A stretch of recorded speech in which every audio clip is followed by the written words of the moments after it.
Hi, my name's Matt Rosu. I'm professor of economics and dean of the Sigmund Weiss School of Business at Susquehanna University. And welcome to the series on misleading assumptions within economics that give you a false picture about how big our government should be. In a previous video, I went through the case of why this is important briefly. If government is larger, there's less economic freedom. Economic freedom leads to higher incomes, and this is not just about income, it's really a life or death thing. Go to the previous video for a broader description of this. Today we're going to cover the first of several areas where economics textbooks, the economics profession often misleads students into thinking government should be bigger than it really should be. And that's the false assumption that market failures are worse than government failures. Now, market failures and government failures, they both happen.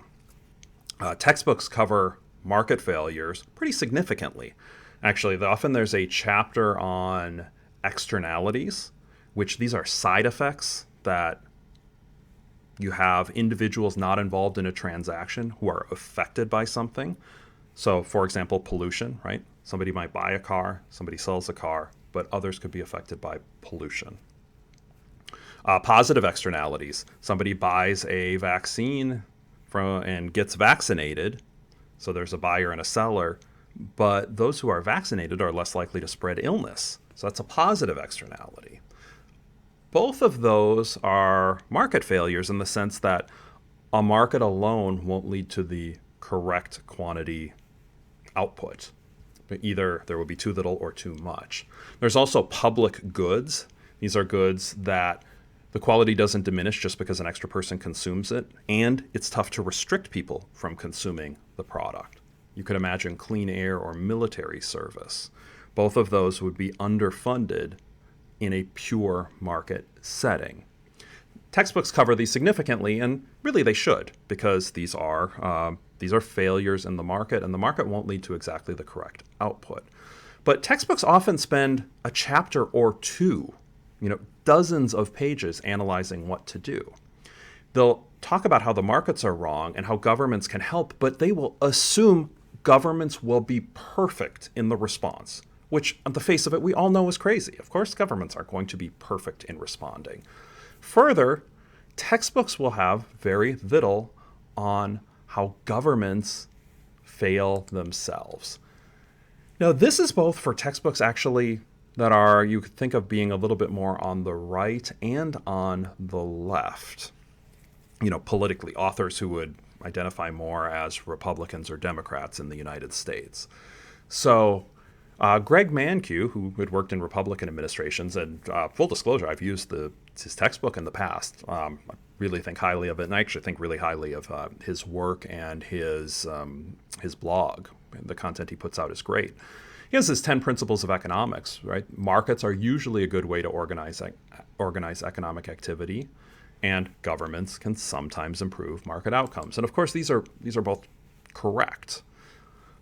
But it's assuming implicitly, right, that in the book that the government's going to be able to correct perfectly by putting in the correct level of a tax in order to correct for the externality, without that much coverage on how governments can screw up.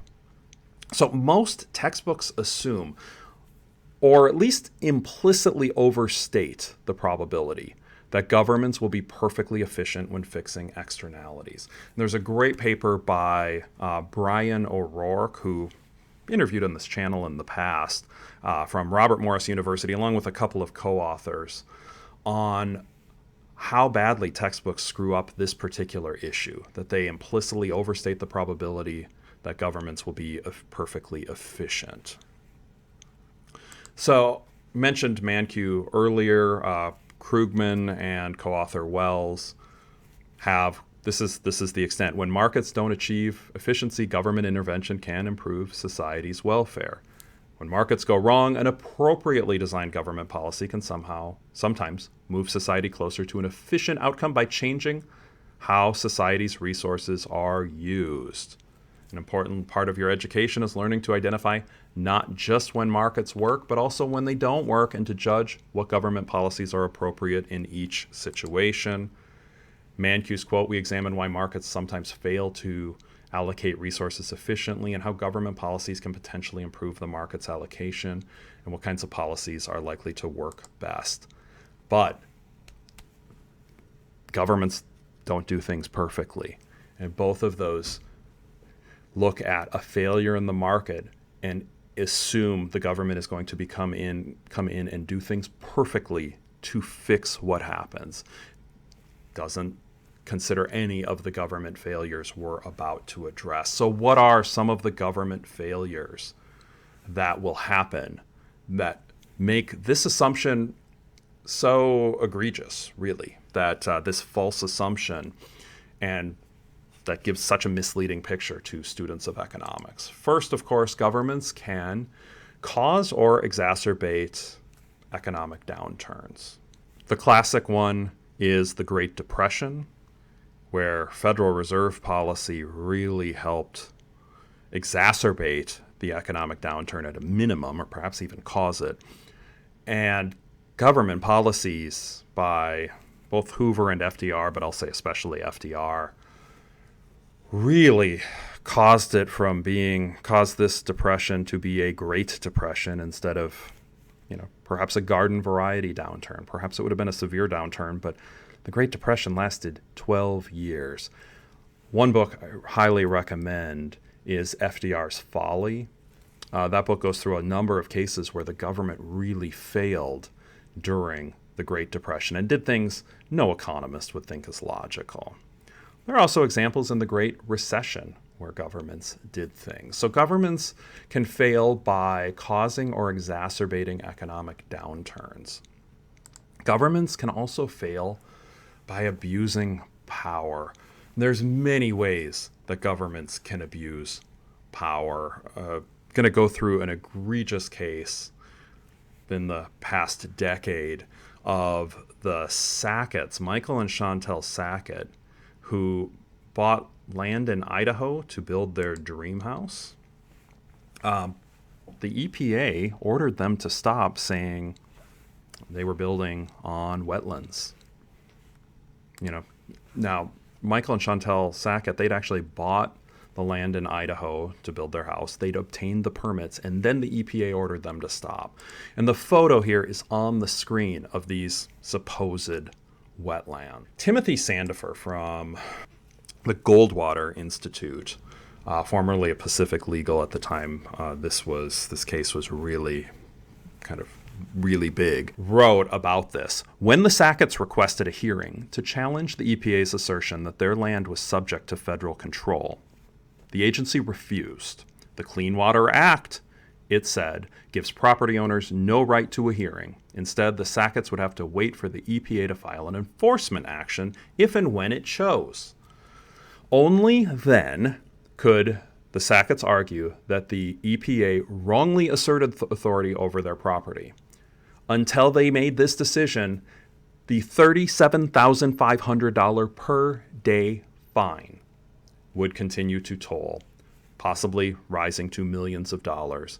And their failure to comply might also later be used as proof of willfulness, that's in quotes, and the basis of criminal prosecution. So the Sacketts faced a choice of obeying the order, the cost of tens of thousands of dollars, and if they obey the order, they also have to give up their dream home, or ignore it and play chicken with the Environmental Protection Agency. So there's no right to a hearing here, and there's a $37,500 fine per day for not complying with this action, and they have no right to contest it to anybody. The EPA said, you're doing this, and if you want to appeal, you appeal to us. Now, there's a happy ending on this kind of egregious government abuse of power. The Supreme Court ruled in favor of the Sacketts, a 9-0 decision, but this took years and was clearly abuse of government authority. And there's also the question of how many cases we don't hear about that aren't resolved this particular way. The folks at the EPA were not brought up on criminal charges, which to me, they should be. right? This is when you have the power to throw people in jail and you abuse that power, to me, any EPA official on this should be facing criminal prosecution, but they're not. And that's common, right? That doesn't happen for the government officials who abuse their power. But we know governments abuse power. This was one isolated case. I'm guessing those watching, you could list a dozen cases where governments abuse power, which is a reason government failures are worse than market failures. And if you even disagree that government failures aren't worse, at least this should be listed as a government failure and covered in as much detail as the market failures that are covered. So that's example 2. Example 3, government inefficient actions. Governments will institute rent control policies, even though I don't know of any case where a government has put in quote unquote rent control and it's actually controlled rents. Economic analysis shows it's going to be counterproductive and lead to lower supply and therefore higher prices. And pretty much every example where it's been tried, that's exactly what happens. There's minimum wages, which restrict consenting individuals from accepting a particular wage if the wage isn't high enough. There's also subsidies, there's taxes, there's bans on products, there's government officials, even when they're not corrupt or abusing power, although you could argue some of these are abuses of power, even when they're not corrupt, they can still take actions that are inefficient. Maybe they're trying to put in a tax to correct an externality. How do we know they're going to actually get the correct level of tax? It really would be tricky to do. It's going to be inefficient. And those inefficiencies should absolutely be called out. And those inefficiencies would tend you to want less government intervention. 4th example of government failures is wasted spending. Every year you can get lists of projects that really would raise eyebrows on how in the world are federal tax dollars or state tax dollars or local tax dollars funding this particular project. Put a photo on the screen of a particular book that comes out, but you can find example after example of governments wasting money. So even if a government isn't corrupt, as we've talked about, and even if this couldn't possibly lead to a downturn, as we've talked about, and even if the government gets the pricing right so they're efficient on the level of tax, there's still going to be bureaucratic waste. There's still going to be officials running this. So it's not going to be costless to implement a particular tax, a particular policy.